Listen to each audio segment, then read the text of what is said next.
So it got out there that I don't want the new mayor, Coogan, to fire these 4 people because they're doing good work, in my opinion. Sure. So I would call him one of my good friends, Sean, doesn't tell me yet because he's mad about this because he was at war with me against the Jaysville Career Administration. Okay. He says, if Cliff keeps acting like this, I'm not voting for him for president next year. Welcome to the Bobby Couto Show, where we dive into the fascinating world of human experiences and excellence. With special guests, real-life anecdotes, and thought-provoking discussions. Get ready to unlock and tap into your absolute potential with your host, manifestation coach, Bobby Couto. Ladies and gentlemen, welcome episode 96 of the Bobby Couto Show. It is my absolute pleasure to welcome Cliff Pont to the studio. Wow, Studio this is. I feel famous welcome. now. All the Sir, talent you've had through dapper. here. You have amazing energy. Such a pleasure to have you here, brother. No, you know, I got to say that I can appreciate everything that you're doing. I really do. Thank You know, it's. I've listened to some of them. I haven't listened to all of them, but I can appreciate what you're doing here and trying to make give people the opportunity to have a platform, right, Sure, where they can come in and talk to you, and you can get a different perspective of people and in politics or just people in general. So I commend what you're doing here and what you're doing for the community. I really do. Appreciate you mentioning that because I think a lot of people got the wrong idea. When this actually came up for the first time, it was actually David's idea. And David's like, hey, what do you think about talking to some of the candidates? Obviously this is political season, and quite frankly, it's low-hanging fruit, right? No matter how you look at it, it's low-hanging fruit. Mike Sylvie does a wonderful job. He's great. The Forever Reporter. I think he's very fair and he's very honest. I've had the opportunity to sit with him a couple of times. We had some lunch together. Yep. And I really appreciate the work that he does. But outside of that, I think, like what we were talking a little earlier, I think introducing people to the citizens. I think we have perceptions of people of who they are. Yeah. I had the pleasure of having Paul Coogan in the studio yesterday, and my conversation with him was completely different than what I thought it would have been. I think I was getting messages all day. Hey, ask him this, ask him this, ask him this. And, I try to be very cautious with that because honestly, Cliff, for the reason you're here, sir, is, you've done some amazing things in your life, right? And for me, this is all about the journey, right? It's all about someone who exercises their absolute potential. And that's what you are, sir. And so, in seeing your social media and going through all that, I think people see a perception of you as you're a politician, right? People would assume that you're a politician, a very good one, and I might say it that.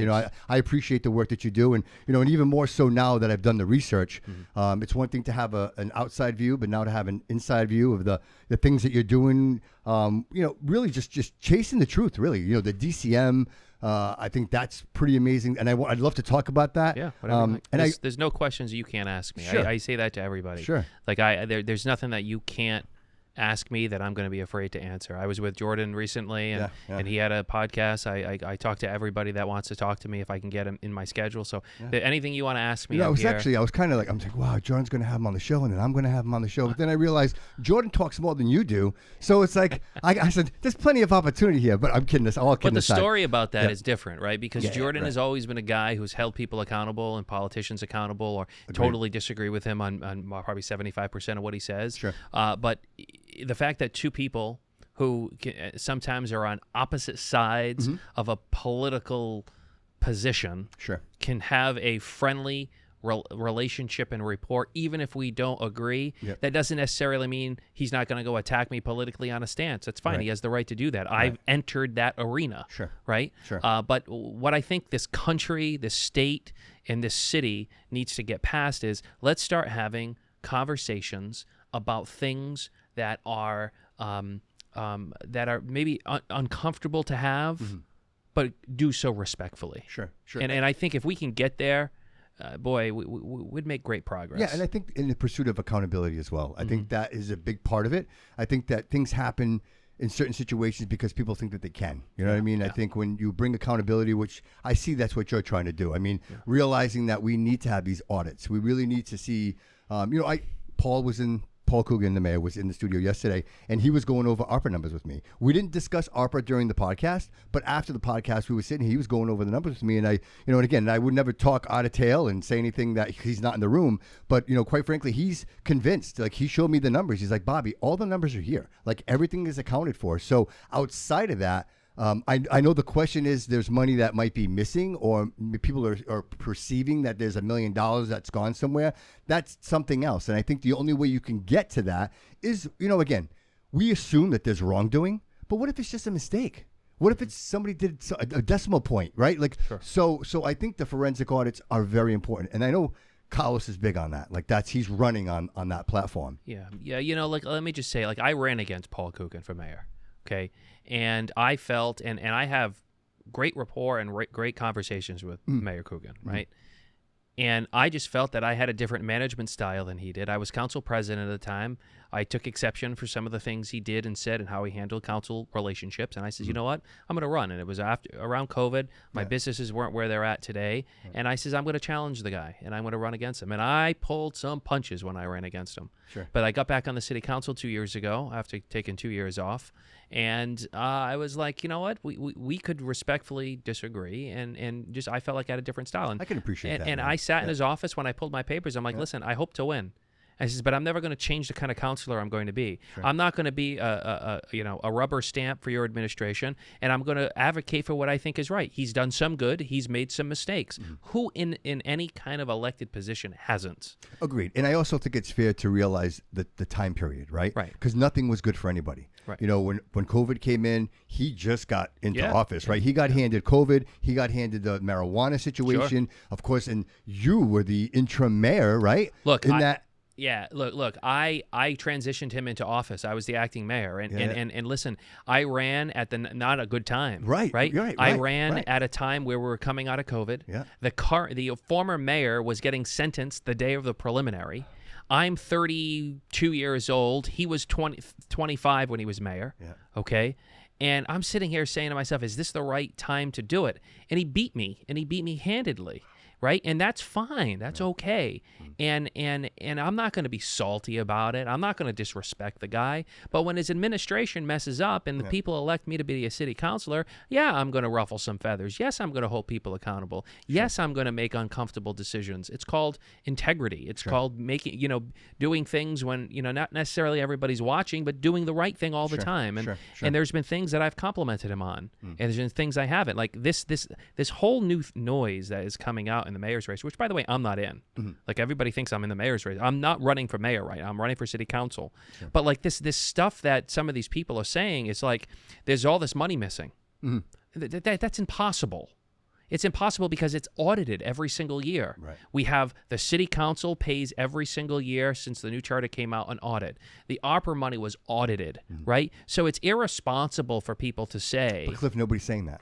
If you go on Facebook, it's the polar opposite of what you just said. Oh, really? See, I don't pay attention, but I hear these things. Unfortunately, like I just got Facebook recently for the show. Like without it, you can't survive. And you look at the narrative, and people spin narratives in any which way and every which way. They'll say anything. Yeah, Cliff, totally. They will say anything. And unfortunately, much like Obama said, he said, you flood the information pipeline with so much information, whether it's true or false, you can't decipher what's real and what's not. That's so true. And so people carry the false narrative, you know what I mean? And they carry it like a trophy. And the next thing you know, everybody's believing that there's money being taken and stolen. Yeah. Listen, I'm an energy guy, right? And I credit myself on one thing, not many things, but I'm a good judge of character. And Paul Coogan was sitting in that chair, and I'll tell you what, I don't think he's a bad guy. No, he's not. I think he's a good man. Yep. I think he's given a lot of his life to the city. He's worked hard. Right? He's worked hard. He's a hardworking mayor, too. Absolutely. And nothing's perfect. And I always say it, nobody's perfect. Yeah. But I think, truth and honesty, and just to be fair, I think there are people that are running for the seat right now that are all amazing characters. You know what I mean? They all have different strengths and weaknesses. 100%. And the current mayor, I'm not endorsing him here. Sure. But like I'm just saying, just a fair conversation, brother. I'm not endorsing him, but like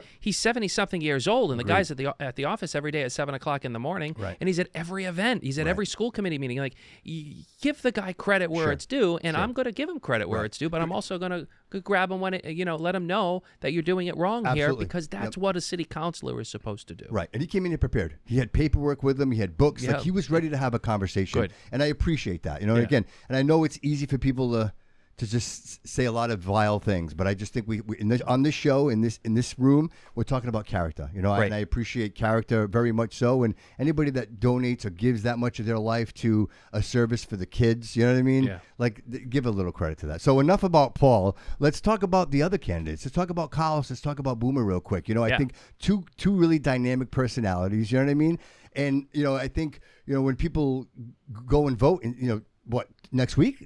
Literally Tuesday, right? So what do you think? What's your feel for it? I mean, I know it's hard because I know you don't want to, it's not about picking sides, but just, from your perception as a citizen.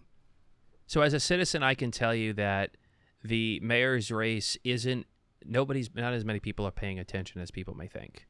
I don't know if this is an issues-based campaign yet. I haven't been able to figure that out. When I ran, I didn't have an issues-based campaign. Okay. I tried to make issues. I tried to bring light to things that ended up happening when I was off the council and showing you that, hey, we're going to run out of money. Opera's going to go. Like, all the things I said happened. Yeah. So what changed for you? Well, nothing necessarily changed for me from that perspective. Yeah. It's just like the mayor's race in itself. What is the issue? Yeah, right. Like what is the main issue in today's today's race? It's not purple bags. It's not $10 trash fees. There's not hundreds of thousands of people running for office. When I first ran for city council was the year Jaisal got in as mayor. I got in as city council. 38 people ran for city council. 14 people are running for city council right now. Wow. The apathy is just unbelievable, and I don't know what it is. It's not because of people not holding politicians accountable. It happens every day. I think it's larger now here in Fall River than it is anywhere else. I think we get more press, more things like this, more opportunities, more platforms. Sure. So I don't know. I mean, I can tell you that I like Carlos and I like Boomer both, generally speaking, as individuals. I know them both. Yep. I've chatted with them. I've shook their hands. I've given them their best. They're running up against a candidate that has a lot of money. Mm-hmm. Mm-hmm. That has a lot of money in his campaign. I don't know what he's like financially speaking. We used to joke around how much money he had in his Christmas club, called Coogan and I. But I can tell you that both of them need to get out and send their message. And I can't, honestly speaking, what is the message? Right. What is candidate A and B? Not naming names. Mm-hmm. What is your message? Good government, accountability. See, I think that one of the big mistakes I made when I ran for mayor, and I saw it in the recent political. See, this is where your success comes from, brother. I love how I reflect. Absolutely, this is so important, brother. This is so important. People do not do this. You have to reflect. Yeah. Could I have been salty about losing? Sure. I had many people I sat across and said, I'm going to help you win. I'm going to be there by your side. Mm. I run for mayor. I pull my papers. I go out. I get my sign, get my headquarters. I get my people. And I'm sitting there with 3 other people in the campaign headquarters. It's 3,000 square feet, private conference rooms. I get equipment, refrigerators, drinks, and I'm sitting there with me and 2 other people. It ain't 1997 anymore where all these labor unions are going to come out door knocking for you and cold calling for you. Yep. What people want to do today, and that's okay because they're busy and they're trying to make ends meet for their family. But what they want to do today for you is hold a sign for you on a Saturday, drop the sign in the back of your truck, and say, see you later. Mm-hmm. It's different. Campaigning is different than it was. Agreed. Social media has changed the landscape of how things go. It's changed the campaign completely. Yeah, and absolutely. We've had candidates drop out specifically because of the social media element. Yeah. Christopher's no longer in this race, and I think a lot of that came from the information he was getting from Facebook. You know what I mean?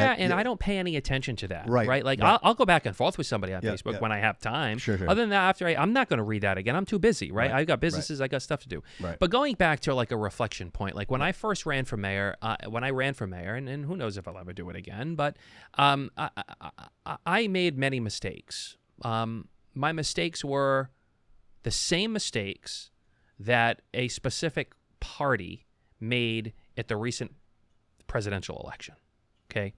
And you can say what you want about Donald Trump versus Kamala Harris. Mm-hmm. You can say whatever you want. But the messaging that comes out of the specific parties needs to be a message that impacts the lives of everyday people. And I'm not going to sit here and say who I voted for president or any of that. That doesn't matter. Mm-hmm. I can tell you that the Republican Party had a mission and a message that was crystal clear to me. They're going to help everyday people. They're going to help the people in Fall River or in Brooklyn, New York, or in Chicago. Fall River heard it. Right. Fall River did hear it. And the question, the point is, no tax on tips.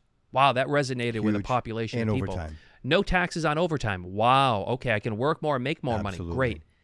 They're going to bring groceries down. Whether they do any of this or not doesn't matter. They're saying the right things to the people that are impacted the most to get them out there. Yep. In the mayor's race, now I'm going to put this all together. Yeah. In the mayor's race, what did I say, is what I reflect back, that could help the everyday Fall River resident?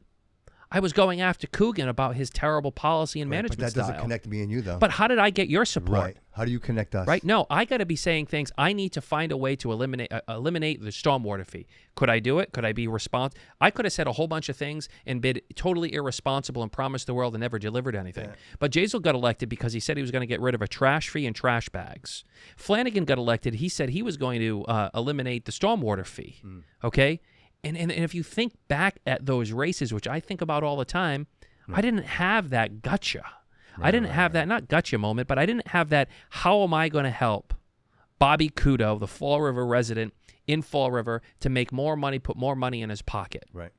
And I don't know if any of these other candidates are either. And it's not necessarily their fault, but what are you going to do? Right. You're going to say you're going to save money in taxes. Okay, great. How are you going to do that? Right. How are you going to take $3 million out of new revenue and try to replace it and not lay people off police and fire? Right. It's a tough conversation to have. And I didn't want to say things that was irresponsible. So I wasn't going to make a whole bunch of unnecessary noise just to get elected. And I'm sitting there in the mayor's office saying, how the heck am I going to do it? Right? And maybe I should have, maybe I could have, but I didn't. And I honestly think messaging with these candidates or any candidate for any office needs to be important. And I think you need to do it in a way where it's tactful, it's clear, and people believe in you. And I think that's the biggest problem with all politics right now. And I agree. And I think the message is not clear with these candidates. I honestly, I think, I don't know. When you really think about it and you look at the substance of the campaign, in most cases, there are those specific. So I know education is easy, right? Homelessness is easy. The drug addiction is easy. The veterans, these are all low-hanging fruit. But what about the infrastructure? You're right. We have a terrible infrastructure problem. The sewage is just, we invest millions and millions into the sewage. And for some reason, the Flint is underwater all the time. You know what I mean? Sure. It's like, it's situations like that where I think people are okay with spending their tax money, but then when they don't see results for that, they're like, hey, wait a minute. I'm paying $10 for purple trash bags. Meanwhile, like, they didn't even pick up my trash today. It's Friday. They're supposed to pick it up on Tuesday, right? And then when I call them, nobody answers the phone, right? And then when I have to go bring a mattress down, they're charging me $50 to go. Like, the whole process becomes so convoluted that as a resident, never mind a landlord, is it worth it? Like, you say to yourself, is it worth it? Like, yeah, I think so, but I think it all comes down to messaging. If I ever did it again, ran for a higher office, I would tell myself, what am I going to do to help the everyday person who lives in this city as an executive? Because it's different. I can't do nothing by myself as a city councilor. Right. You call me up and your trash wasn't picked up, I'll see if I can get somebody to go pick up your trash. If you have a pothole, I'll call the office and say, hey, can we get this pothole fixed? I can do that. But in terms of making huge changes in government, I cannot do it unless I can count to 5. Agreed. But I think a lot of it's perception too, right? Because I think people, it's a sting. Like, I pay so much, and now you want $10 to come get my. Like, totally agree. I can hear my mother's voice, and it's when you say, "Hey, we're going to remove that," it's almost like, okay, you're taking that insult away. So, granted, it's not even the money. Because there are other things that we pay for that are much more expensive that are probably foolish. But the idea that you're going to charge me to take away my trash, I think it's a personal note with people. And even that with the fact that here we are, how many years later, and we're still talking about it, and it was so dynamic, and it actually, you feel like it had some impact in your campaign, right? Like, just some of that visual to be like, wow, next time I'm going to do this a little differently. Yeah, you reflect back as, like, I own multiple businesses, and you think back on, like, how can I be a better version? How can I show up better every day? And there's some days that, I lose my cool, man. Like, I'm just not having a good day. I said to my staff today, because I wasn't happy, I'm like, listen, guys, I don't have time for a dress rehearsal. And like, I didn't mean to say it in the way it came out, but like, we got to execute. Absolutely. Right? And sometimes you got to shake things up. Sometimes you got to make tough decisions. Sometimes you got to be a little bit more bold and make people feel a little uncomfortable to get the best out of them. Yeah. Because I wasn't getting the best out of everybody, I felt. Yeah. Right? But that's being in leadership. Of course. That's being bold. That's sometimes making things not so comfortable for people. So I feel like I cheated a little bit, but I did listen to your episode with Jordan in its entirety. Oh, you did? I did. I absolutely did. Cool. Because I like Jordan a lot. I appreciate Jordan. I love his personality. I appreciate him. And you guys together were very, like, it was a great, it was like an hour, a little over an hour. Yeah. It was on my ride today. I enjoyed all of it. Awesome. But with that said, so, going back to when you were 15 and a half, so just to share with my audience and where it really all started for you, I think that your journey is a noble one. I think, for me, I always say that the journey for all of us starts somewhere. There's a spark, right? Yeah. There's a spark. And I think, correct me if I'm wrong, I think I heard it when you were saying that, my parents worked really hard and I didn't want to see them struggle anymore. And it seemed to me like that was that moment for you that sparked that fire to be like, hey, you know what? I'm going to start working. I'm going to build something. So one day I can actually purchase a cornerstone of the city and have a place for my parents. So it just, dude, that's so noble, brother. Listen, if I wish I was 15 and a half. Look, everybody needs to know this, man. Yeah, everybody needs to know this. I know. Somebody said to me recently that you do so much for so many different people, and you should be proud of that. And I'm like, yeah, I do. Like, I try to help people, right? And that story, I sometimes get emotional thinking about it and talking about it, because when I say my parents struggled, like, they didn't necessarily, they struggled because it was hard. Right, and I saw how hard it was for them. Right, my brother was 5 years younger than me. We're both active in sports. We're both going to school. You needed money for a field trip. Yeah, like my dad was. I didn't share this with Jordan, but my dad was. When I went to St. Jean the Baptist, which is now Holy Trinity, a Catholic school in Fall River, from kindergarten to 5th grade. And I remember my 3rd and 4th grade year, my dad was the gym teacher at the school. Oh wow! Right, but my dad wasn't getting paid. My dad was taking the money that he would have generally got paid, and it went towards my tuition at the school. Oh, wow. But granted, my dad was working 6 o'clock at night to 3:30 in the morning at the Belmont Club in Fall River. He'll come home, sleep for a couple hours, and he has his gym shorts on, and he's teaching gym till 2:30 in the afternoon. And I'm like, I didn't know that. I was just like, cool, my dad's a gym teacher, right? Yeah, right. And so, like, you pay. I was very, very lucky, because when things went south and my parents were like, Cliff, you gotta. They brought me into a perspective. Like, your life could be so much worse if. Right? Not necessarily putting that on me, but like, I knew when I acted up, I knew when I needed to get into gear, and I was always not necessarily threatened with the worst case scenario, but it was notable to me that if I do this, I'm going to get in trouble, right? But putting that all aside, like, I saw how hard it was when I needed to ask. You created boundaries for yourself, right? Yeah, you knew you had some boundaries. I had to. Yes. If I needed money, it was like, yeah, well, we don't really have it. I'm like, what do you mean? I want to buy a car. Okay, good, go buy one. Mm-hmm. But I'm playing football and baseball. Yeah, go get a job. Figure it out. Like, really? How about a cell phone? Yeah, I paid my grandparents $30 a month when I was 14, 15 years old for my cell phone, because I added it to their plan. I remember I had those little Nextel flip phones, right? Yep. And I was like, and then I upgraded and I got my own phone plan. But my parents said, yeah, I was a sophomore in high school. I wasn't a good athlete. Like, I sucked. Like, I wasn't a good baseball player or football player at all. I thought I was, but I really wasn't. So I realized, like, when I was a sophomore in high school, I was like, it's time for you to go to work. You want a car? Great. Yeah. And so I did. I quit playing sports and I went to work. And I was working at Jersey Mike's when it was in the Benny's Plaza in Fall River. I walked there, and I went to Papa Gino's, and I went to Fall River Municipal Credit Union, and then I went all these other, like, and I worked at Bank of America, and like, I was doing all this other stuff, but like, but BCC happened when I got out of high school, and my parents were like, all right, good, go pay for it. I'm like, $4,000 a semester. I can't pay for that. So, but I did. I had to figure it out. Who's the voice in your head? Who's pushing you through this? Look, you're determined, right? You're walking to work at 15 and a half years old. All your friends are either playing sports, hanging out, having a good time, but somehow you've got the discipline to not. Where is it? What's the voice? What is it? What drives you, man? Is it because is someone telling you, hey, the future could be this? Because some people have the realization and say, I work hard now, life can be easy later. I think there were moments in my life where I reflect back saying, I don't want to live like this, man. Like, I've been very lucky. I've never smoked weed. And I'm not having an issue with it. I've never done drugs. Yeah. I smoke cigars every now and then. I guess that's a weakness of mine, right? I've never, because I grew up at a time where marijuana is bad, right? And I'm not saying it is. No, right. People do them. But like, I have no vices. Like, I didn't have any crazy, like, I'm not an alcoholic. I don't drink. Like, I didn't come from that upbringing. Yeah.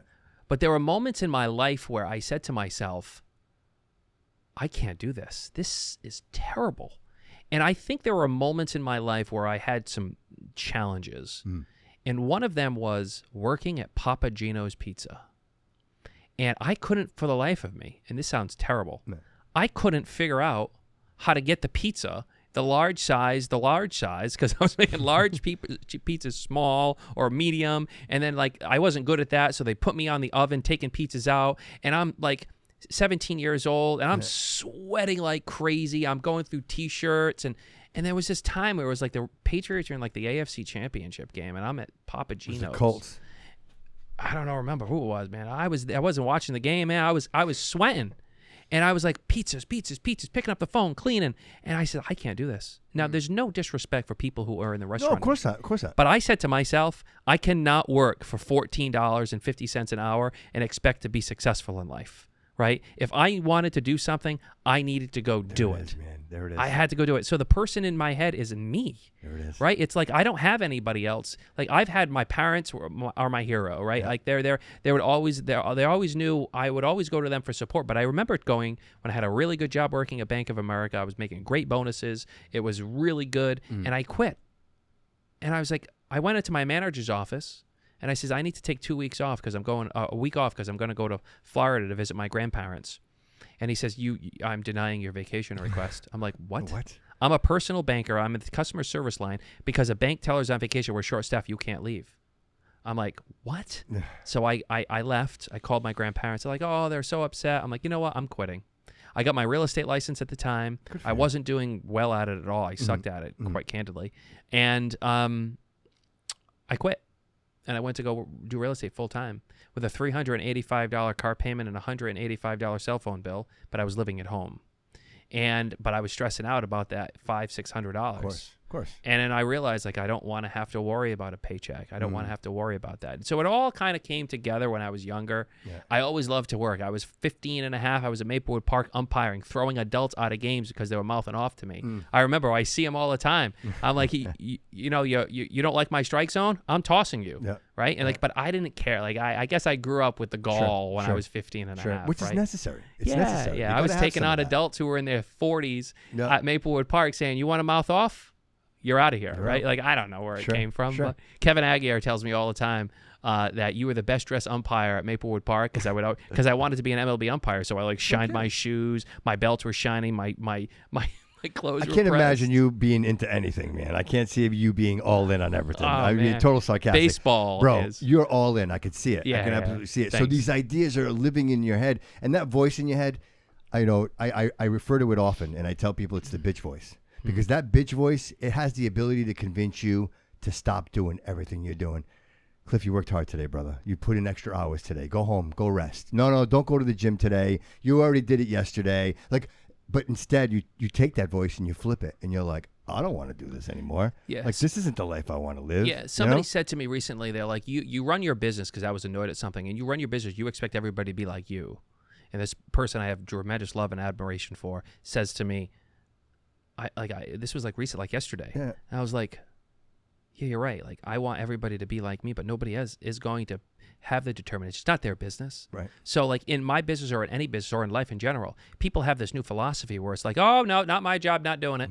Me, I'm the kind of guy who wanted to be the different voice maker at the bank or at Papa Gino's or something. Like, show me so I can be the manager. 100%. I remember when I was working at Jersey Mike's, like, I was so young working there, I couldn't use the slicer to make, cut the ham or whatever it was. So but I was like, come on, man. Like, I want to do that. Like, I want to be the manager here. Right? And when I was 15, I was done being a kid.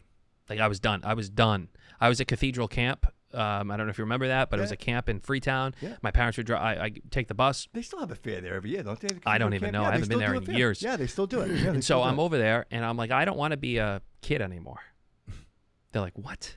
The head counselor. I'm like, I just don't want to be in my group. I want to lead a group. I think maybe I was 13. Oh, wow. And she says, well, you can't do that. You're too young. I says, well, give me a job, because I'm going to tell my parents I ain't coming back here. And the head counselor says, we're going to go see Sister Joe. So we go over to where his office was. I'm like, I can't do this. She goes, how about we give you a job in the kitchen? Perfect. So I go, and I'm making French fries, and I'm cleaning up. I'm like, this is so much better. Yeah. And 2 o'clock came, and I hit my bus, and I was happy. 4 days later, I get told, you can't do that anymore. because you're too young and you shouldn't be around the Friars. I'm like, oh, that stinks. Yeah. Says, Mom, I ain't going back. And it's because I didn't want to be like doing archery and swimming and boating and arts and crafts. I didn't want to do that anymore. I wanted to teach arts and crafts, right? So I guess to answer your first question, it's all in the back of my head. I was ready to go. Like I was ready at 14, 15 years old. Let's go. Right. And so from then you just don't stop. Like you just go one after another another. Yeah. So what's next for you after that? Like, so where do you realize, okay, well, let me turn, like I got this, I made a little money. Like, what am I going to do with this money? When do you realize real estate is where you want to go? I mean, I know sometimes it's the obvious, but it's very difficult, man, because I know people that are in the real estate game and they just can't seem to get out of their own way. You know what I mean? Yeah. I was going to school to be a school teacher. And because I had several teachers in my life that made an impact on me when I was at school. I was over at Atlantis Charter School after I struggled at the Catholic school, and I was an A+B student. I made the honor roll every year at Atlantis. Parents, they took care of your education, man. You went to some great schools. I mean, all kids, and then after that, I went to Durfee, and I had a great education there. Yeah. And that's when I started paying attention to politics. I remember I was a student delegate to the school committee. I used to sit down at the school committee meetings watching like superintendents yell at each other. And then like I remember they were trying to get rid of level 3 at Durfee. Me and my buddy Andrew, we fill an auditorium with teachers and students. We don't want them to get rid of level 3 because, so we were already about making change when we were really, really young. And, I just like I was going to school to be a school teacher. I got my first $5,000 check. I'm like, really? Then I made my second one and the third one. I was like, all right, this month I made $15,000. I'm like, ooh, okay. I think I can do this. This is something. Right? This is something. So I got my associate's degree from BCC. I transferred to UMass Dartmouth. I hated it so much. I was saying to myself. What was your major? What were you doing? Political science. Okay. But I wanted to be a school teacher. But I'm like, why the hell am I in Spanish class in college right now? Like, why am I learning Spanish? Spanish 101. Like what? Political science 103. Now, I'm not trying to discredit an education having an important part of people's components, but like if I never went to college, I would be doing exactly what I'm doing right now. Right. And again, I am not necessarily saying college is not for everyone, but for me, I guess you can call me a college dropout. Right? That doesn't necessarily mean I'm a bad person. No, but you took what you needed, right? But I got what I needed out of school, and I was done with it. Like I was ready to go make a career for myself. Right. And just real quick, and when you left, did you feel like you had a new perspective on politics in the process? Did you feel like you got? That's what I'm saying. Like, so it wasn't even worth it. So you realized what you already knew. Probably, right? Yeah. I was just like, I'm what 20 something years, 19, however old I was in junior year of college. I'm like, I'm learning how to do Spanish. I did this in high school. Like, what is going on with my? I could be doing so much more with myself, right? And again. That is not to discredit education being a huge component but your of people's journey lives. is your journey. It didn't suit your journey. It's not for everybody, right? And I started making money in real estate, and I'm like, I don't think I'm going to be a school teacher anymore. And then I built a house when I was 21. I my first house, and then I was blessed to have a great mentor in my life. And then can we talk about that? Because you were terrible at real estate, right? Like, would you say you were terrible? My first year, horrible. Horrible. It was 2008 though. Okay. It was the biggest recession since the Great Depression. So the universe says, Cliff, you've been working really hard, buddy. Yeah. And I'm going to throw you a bone. And it comes in the form of your dad? Was it your dad that gave you the... Yeah. My dad was working at the Acoxa Country Club in Westport, and Louis Andrade was the owner of Century 21 Associates. And Louis, who was older, I think he was in his 60s at the time, said to my dad, hey, I want your son to call me. And I did. I'm like, I'm not calling that guy. He's mean. I hear nothing but bad things about him. Much of what some people say about me. And I was like, all right, well, whatever. I'll give him a call. And then he took me under his wing. Not to cut you, but meanwhile, you're struggling. Like so struggling. So people get a perspective of what's happening. Like you're at a point where you're like, maybe I shouldn't do this. Bro, I was at a point where I was taking quarters out of my car to try to get a coffee. And I'm like, I hope that if anybody asks me to go to lunch, it's not going to happen. Like I know how low you can get when you're at the bottom. This is your absolute. This is your absolute. Total drop. Yeah. Rock bottom. Yeah. Like 22 years old, quit my job, driving a Chrysler 300, a $400 car, like all these other things. I'm like, wow. And then I had a mentor that said to me, I said this recently, I was like, you have a game, I have a map. You're going to leave if I say leave my office right now, Louis says to me, and I want you to drive to California, what do you need? I says, no, I don't know. He says, you need a map. And I'm going to give you the map, but you're going to shut up, he says. You're not going to ask stupid questions. You're going to ask me questions if you don't know, but you're not going to question what I tell you to do. You're going to go do it. And I did every single thing he said. Love that. Right? my first month at Century 21, I had 11 listings. I couldn't get one at the other firm. No disrespect to the other firm, but it was more, I had somebody believe in me, just like my parents did. And I had the ability to go out there and do it. And from that point forward, I was a top producer of the company. 24 years old, Louis calls me into his office, and he says to me, I'm going to make you a partner here. Come on. What? He says, yeah. Now, I was talking to him about, like, I'm going to go for my brokerage license, maybe open my own office. Like, I don't know what I'm going to do, but he says, I'm going to make you a partner here because you're the future. So then I took that little company, and then I started recruiting, and I started hiring people. The problem was, though, at Century 21, we would hire and train, and I was a sales manager and running my own business, get a little cut of their deals, and then what ended up happening was I would train them, and then I'd go to another company. I was going to say, gone. They're gone.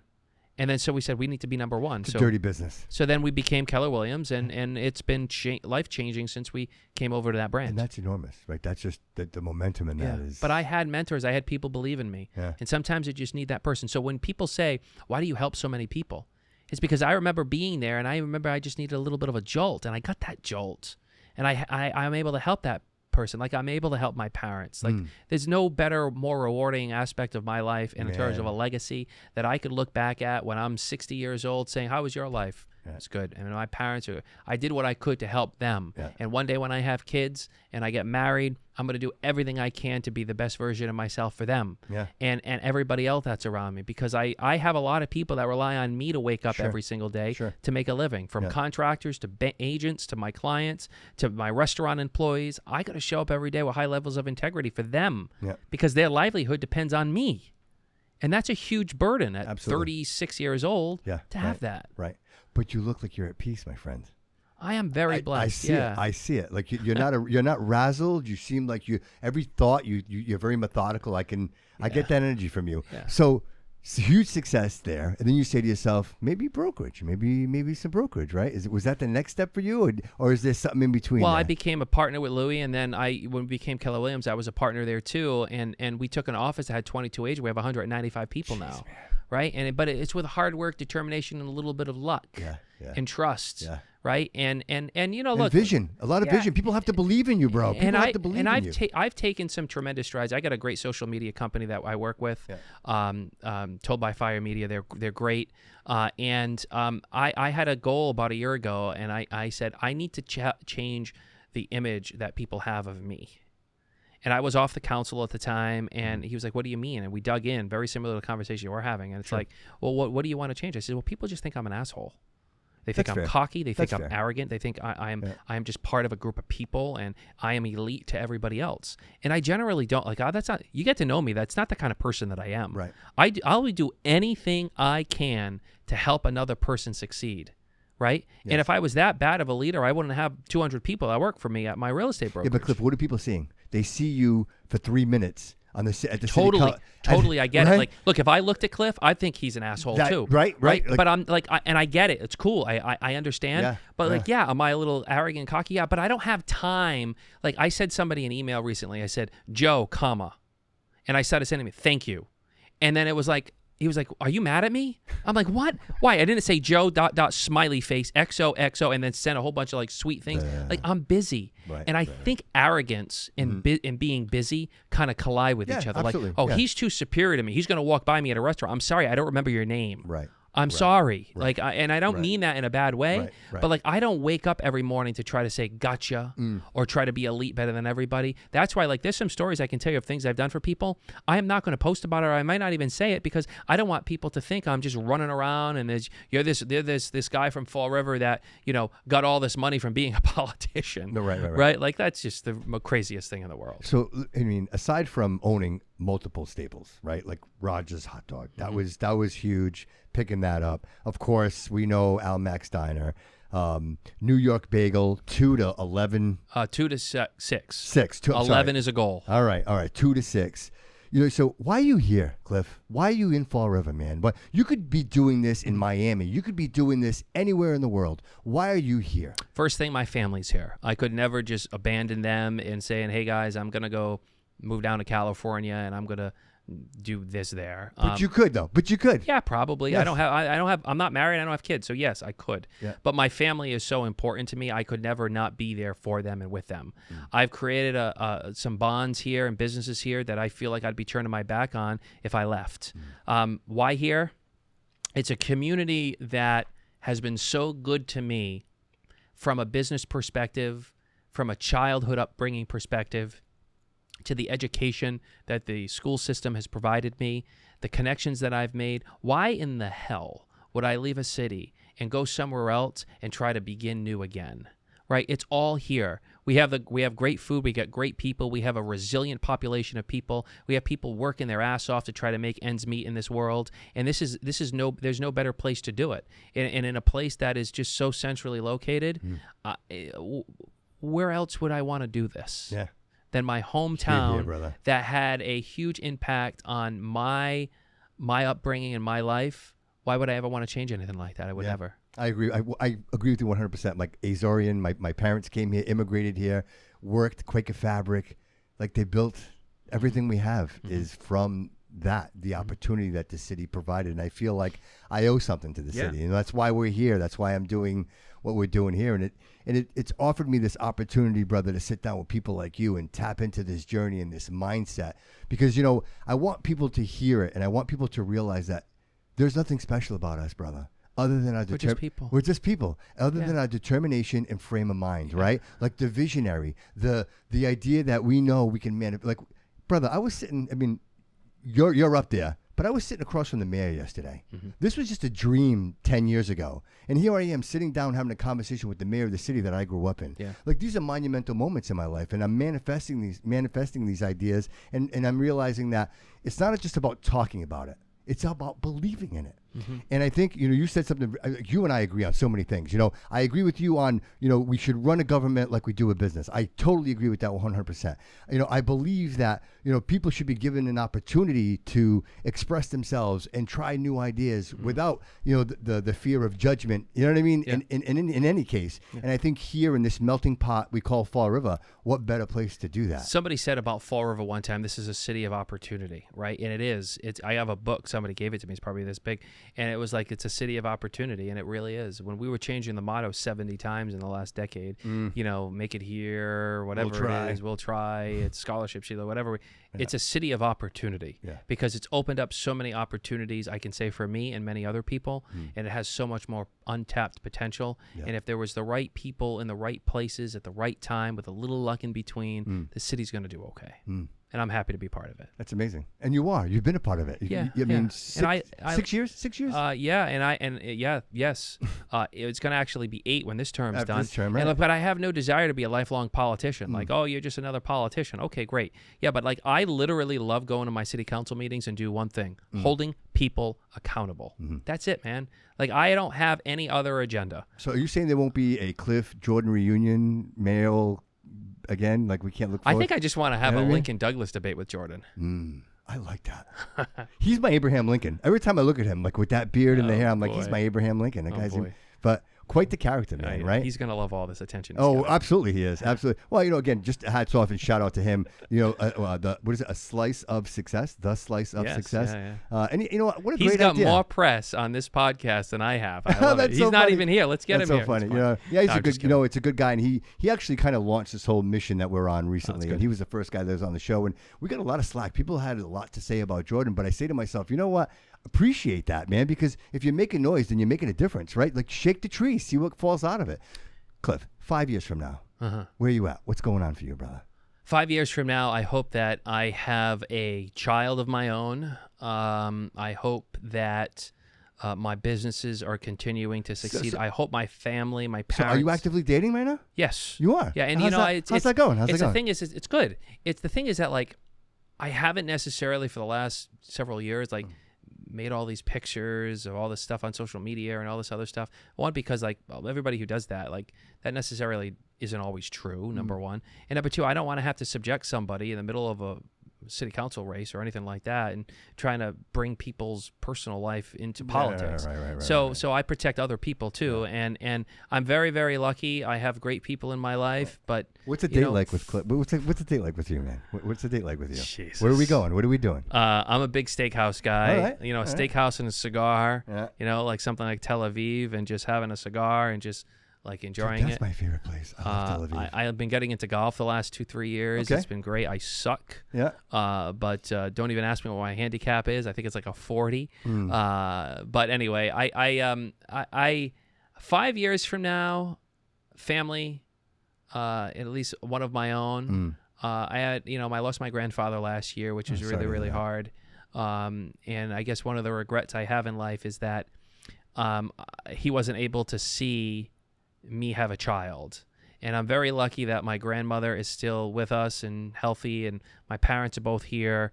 And one thing I hope that I can bring into this world, as long as I am in control of it, of course, is that I hope that my parents and my grandmother are able to see me have a child, and have that, and have a family of my own and make them proud. And trying to look at it from a perspective of, I saw how hard my parents worked growing up, and only hope to have that same ability to be able to be a shining good example for my child one day. And I think that all kind of comes together because I've been so laser focused on my career. It's been at the mercy of relationships. Sure. And if I have, the ability to have a child, and a healthy child for that matter, and like I always say, a little luck along the way, Absolutely. And a little faith in myself and in the ability that I have, I think things will be good. I hope you don't mind me saying so, Sure. but I think your thought process is exactly the way it should be. Most men get into relationships today and they're not based. They don't have anything to offer. Most men are broken and weak, and they're looking for somebody to fix them. I think women are almost drawn to that, and then when you find someone who's confident, successful, and has their shit together, it becomes a different type of situation. You know what I mean? You're not looking for somebody to fix you. You're looking for somebody to complement your life. Yeah. You know what I mean? Yeah. And so it's a completely different. Yeah. Completely different. And I've been searching for that for a long time because I am a very, very challenging person to date. And it's like, what? Well, what do you mean? Like, I'd never guess that. Just because it's like, all right, I'm going to go eat dinner in Fall River. Oh, four people are going to come up to you and say, hey, how are you? And I want to talk about the city council meeting. Like, I'm here with my girlfriend. Like, can we just have a dinner? And and you don't want to say that. No, right, because you don't want to be the douche. Right. And they're fans, Yes, I guess, or people that hate me all at the same time. I don't know. But, I'm challenging to date because I'm very busy. I don't have time for it's 3:30, let's come home and cuddle stuff, right? Like it's, I'm working, man. Like, I'm sorry. I got a council meeting every other Tuesday. Yeah, no, we're not going on, and I'm on vacation. I can't put my away message up on my email and say, okay, out of the office until Friday, September 17th, I will return when I return your email. No, I can't do that. Right. When's the last time you took a vacation? I don't even remember because, I've been on vacation. I've been traveling for work. But it's a 5-day trip. I might take 2 days off. Right. I'm going to work the other 6. Right. And when you're an entrepreneur and people that you're in a relationship with are not or don't get the business that you're in, it's hard. Right. It's it's one thing I think if you do it together, it's kind of you kind of grow together into that. Yeah. But when you're doing it and you're bringing somebody in, I think it's a completely different situation. And I think at first, it sounds great. Most women are like, oh, wow, he does really well. He's a good looking guy. He's got a really nice car. You have better hair than me, though. Thank you, I wish I had nice it. salt and pepper hair like that. Really? That's great. You think so? Yeah, that's great. The salt and pepper, before I ran for city council, I had nice hair. Not really, but I had hair. I didn't have facial hair. And they're like, what happened? I'm bald. I got gray hair in my beard. Yeah, you got a nice head, though. Oh, thank you. Some people don't have nice heads. So I don't have like a square. No, it's proportionate to your face. It complements your face. And that's just a random thing. I got my barber out of business. I felt bad. I used to go every week because I was thinning right here. Yeah. And so my barber was like, hey, you're going to go line that up and make it all kind of look good together. David, same thing. And David, show him, David. David, show him. Show him. Look. And the reason why is because, there it is. Look at it. See that? There it is. You finally did it. $20 a week it was costing me. There you go. Yeah. Now I just shave it. He said he's going to donate the money now. He's going to donate it to a good cause. Yeah. But now every now and then I'll go for a little lineup, and hey, but I had nice hair. I wish I had hair like you, though. Well, thank you, buddy. I think you're perfect just the way you are, my man. It fits the character, brother. It fits the character. You know what I mean? Yeah, imagine me showing up to the next council meeting with hair. Like, how weird would that be? Ponte's hair? What? Right? Yeah, it'd be like a Hims commercial. Yeah. Commercial. Bro, you're a blast, man. I hope we could do this again. Oh, I'd love to. I've been following you for a while now. I appreciate that, man. Thank you. I can appreciate the work that you're doing. It's like, somebody said, what do you do? And I say, what do you expect from that? I'm like, I don't know. Like, I really don't have any questions that somebody can't ask me. I mean, Jordan asked me a question like, well, how much are you worth? I'm like, I don't know. Right. Like, I don't need to get into that. Like, honestly, that doesn't matter, but that was the only stumper I got. Leave it to him to do it. Right. Look, I believe that money's a byproduct. And I tell everybody I care about, do what you love. Truly do. It's so hard to just grasp this concept. But if you do what you truly love, the money comes. Like and opportunities come, and giving back and helping good people. Yes. Like I said to you earlier, like being there for my parents the way I have been, that's the greatest thing I can ever accomplish, and I've done more for them. And I mean, are you first generation, second generation? Second generation. Second. So they were born. They were born here. Yes. Your parents were born here. Yes. And your grandparents are from. My grandmother is French. My grandmother was French. Yeah. My current grandmother is French. Yeah. And my grandfather was Portuguese. Yeah. So from the mainland. So okay, all right. So from like Lisbon, from the mainland. Yeah, all right. Okay, all right. So I love the attachments, man. One of these days when I have some time, I do want to kind of have like a little family tree. Like I want to kind of go through. I did it like 5th grade or something, but I want to see how it evolves and what it does and all that other stuff. Because I have like my family is tight and small right now. Like I'm not the kind of guy who has like 60 cousins, and my brother doesn't have any kids yet, and so it's like it's not like we have all these kids running around our house on Christmas Eve. And when I lost my grandfather last year, it was this family of 6 now went to 5 on Christmas, and it's even smaller and smaller and smaller. So I feel that I'm at the point in my career or my life where it's now time for me to step up to continue the family continuity and the continuity of the family, right? Yeah. And I am disappointed that I haven't had a kid yet. But my 5-year forecast is to. And you have a brother, right? I do. Yep. Yeah. Timmy worked for me as in real estate. He still does. He wanted a different career path, so he's a school teacher now at Durfee. He's always been good with math. He's always been involved in sports, and I'm proud of him for how he's adapted to life. He's buying a house right now, another house. So we've done well, and we're healthy and all that stuff comes together. Before we walk out of here, just real quick, I can't believe this is over already. I know, right? Like we keep going and going. Wow. New York Bagel. I want to talk about New York Bagel because that's a great story. Have you been there yet? I have not been, but just to be honest, I know there's a meeting coming up soon. And I'm going to be there.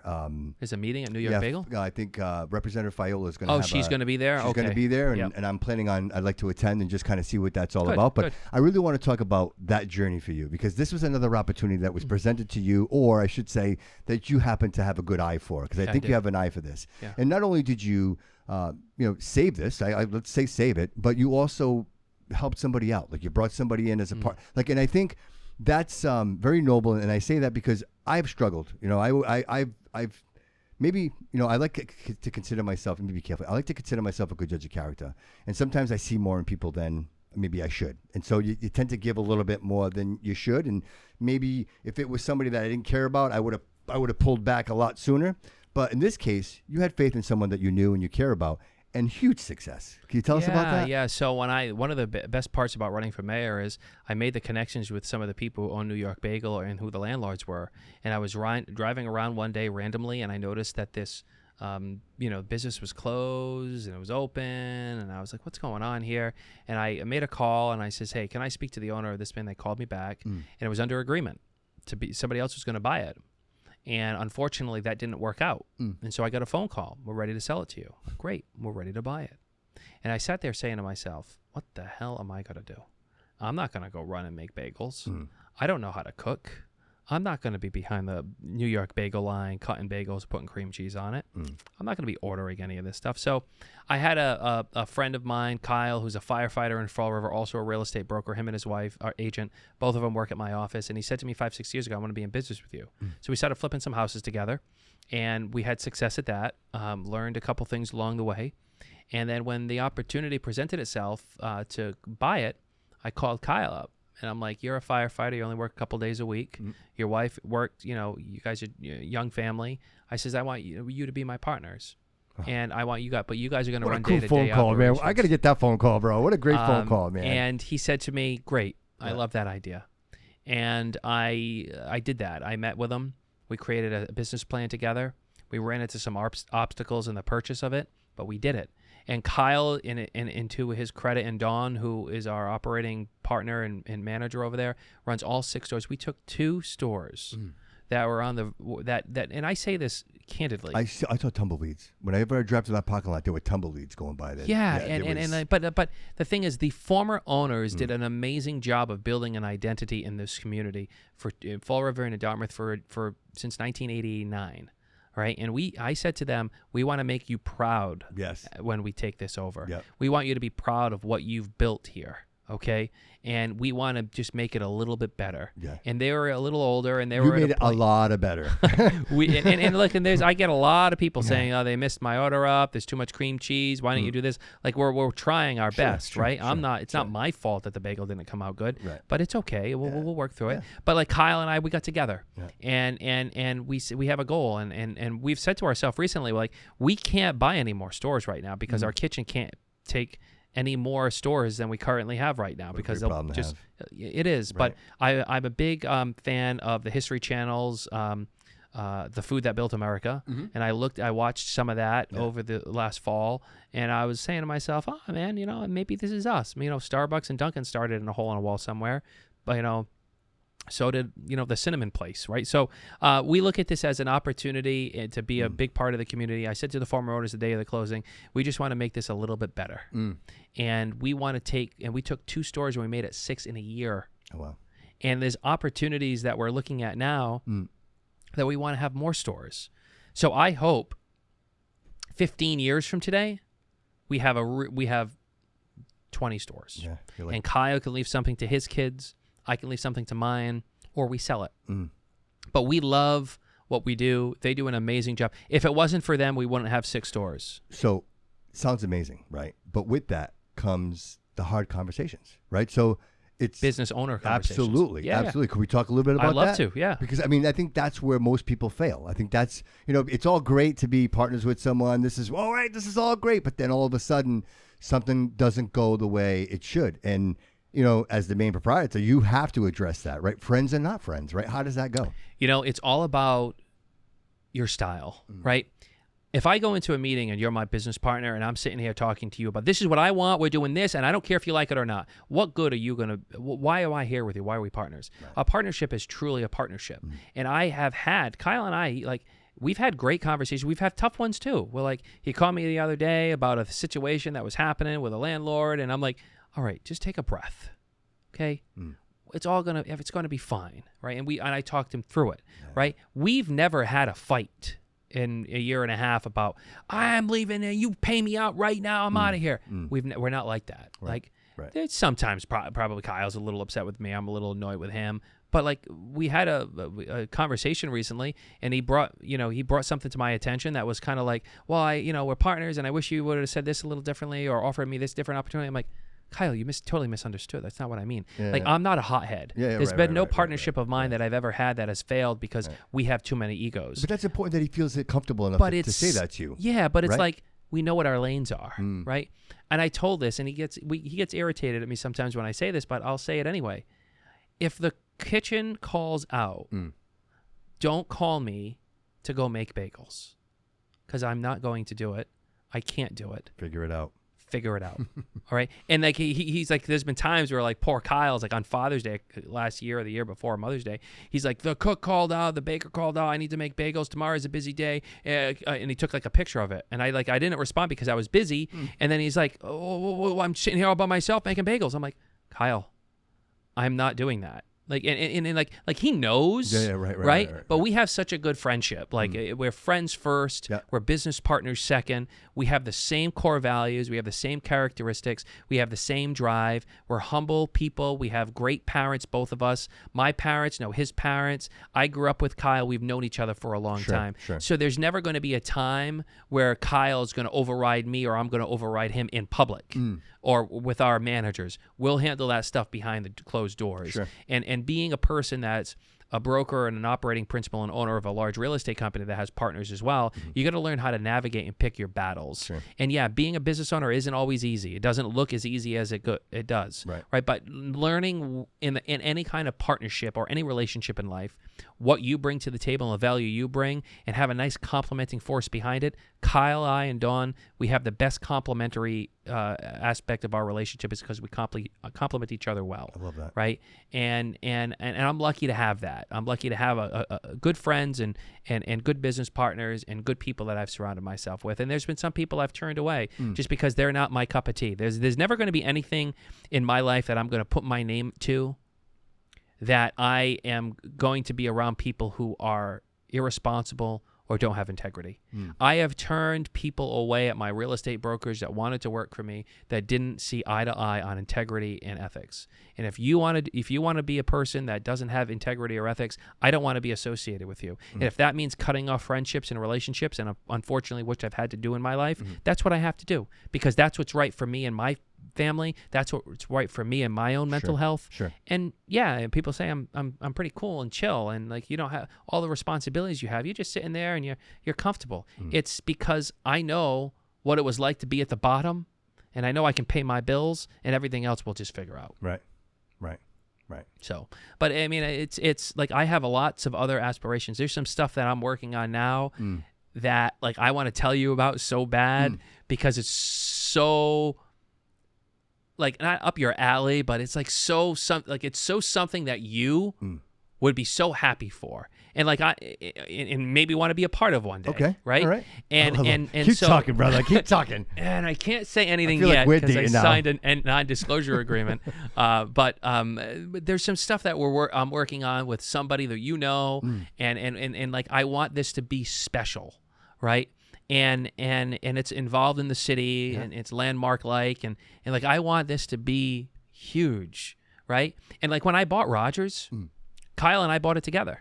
I called him up. I'm the one who went down there and called him and Kyle, like, you want to partner up with me on Rogers? Yeah. And then we're going to close that place down. There's going to be 13, 14 people who are going to be without jobs, another landmark in the city. Are we making hundreds of thousands of dollars a year there? Absolutely damn not. No way going to happen. Okay? But we're able to keep people in business, buy a real estate transaction. Absolutely. And also do okay. Yeah, right. Right? We're making a little bit of money on it. ROI on that. Like, yeah. And at the end of the day, I got a real estate that's attached to that too, so I can always sell it. Of course. So we're in a really good spot as a group.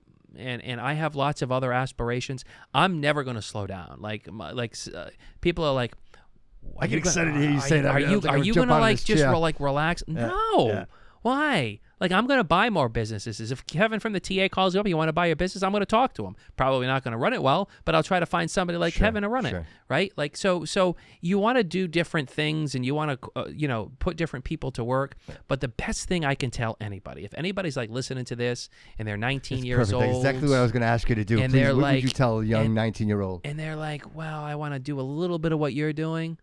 My best advice to them is learn, be dedicated, recognize that there's going to be people along the way that you need to prioritize you and your business and your success first, but learn to delegate. That's harder than it seems. That's the hard part right there. Learn to delegate. Because if you want to go to the moon, you got to hang out with astronauts, brother. Yeah, and it's hard if you're like, I only go back to relationships that I had, like girls I dated, and like, no, I have no ill will towards them, but it's just like, are you aligned with me? Right. Like I'm building a house and, A, B, and C, and D are happening behind my back, right? Like, ow, that hurt, right? But then again, it's all right. It's fine. I got a house. I'll figure it out, right? And so, like, when you're building things along the way, yeah, I'm sorry. I'm working till 8 o'clock at night. Yeah, I'm working on Saturdays and Sundays. I'm doing all these other things. I'm a real estate agent, okay? That's nights, weekends, and holidays. You're doing it unapologetically, and that's the difference, right? So if you're in a relationship, you're constantly apologizing for that. Yeah. I'm sorry I had to work late. I'm sorry I had to do this. I'm sorry. And so that, for me personally, that's why I'm in this space now where I'm having an affair with my dreams. I am in the constant pursuit in the best version of myself. Like I know I'll never reach it. And so I will always be in that pursuit and having conversations with people like you and tapping into this mindset.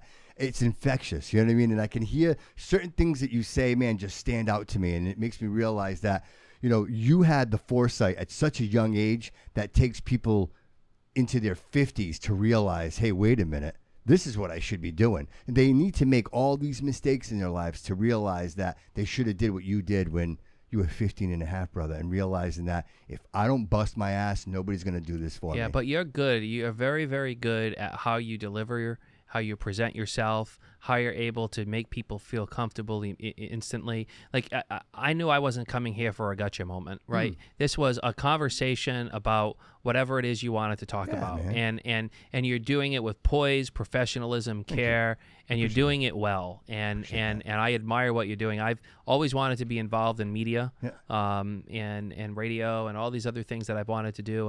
And you're doing it at a very, very high level, and you don't even realize it, and you're impacting people's lives, and you're allowing people to listen and get a perspective on maybe me and some of your other guests that you have that may not have realized it.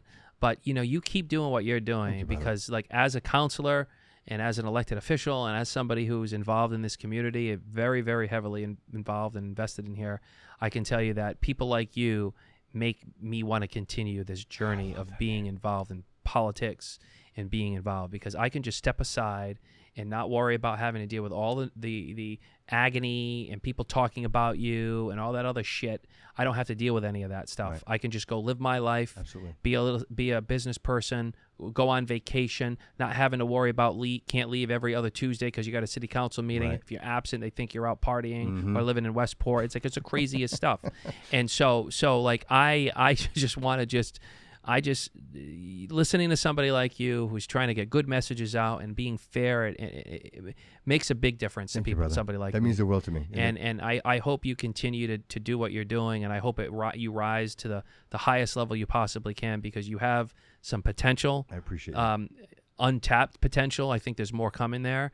And what you're starting small. Like, I saw your likes when you first started. I'm like, who's this guy? Like, who is Bobby Couto? Yeah. Like, who is this guy? Right? And then you had Christopher on, and you're breaking news. I'm like, what is going on here? And I look on your page, and he has like 780 people that like him. And then it's like, now it's to thousands, and hopefully you get hundreds of thousands, and hopefully your reach on your podcasts gets somewhere. And I'm sure people listening to me, they're probably not going to want to listen to you anymore. The universe. I think finally the universe heard me. You know what I mean? I'm not, brother. We're talking almost 100 episodes to get here. Wow. 10 years of investment and time. I did this for 3 years and never published a single one. Like, I was in my studio. I lived in Berkeley for a couple of years when I was married, and I was in my studio just doing this. I had a passion for it, and I was just literally diarying to myself, just reading. And who were you talking to? Just to me, just talking to the void, just putting it out there, speaking to the universe, brother. I said to myself, what was your first episode like? Well, my first published episode was I actually, that one you can hear. It's bad. It's terrible, and it really was just. I remember starting it, and the first words I said was, okay, well, here I am. I guess this is the beginning of this, whatever this is. And I just started from there, and here I am with you. And it really was tapping into a voice. Like, I knew the things that I was thinking could be reality, right? But I was so encapsulated in what I thought was my life, right? So we become, you're in the pursuit of, you want to create a family, right? I think, again, I love my life. No, I wouldn't change anything about it. But if I had waited just a little bit longer, I think I would have been better suited in the success realm to have supported my family a little. I would have been able to provide more than what I feel I was able to.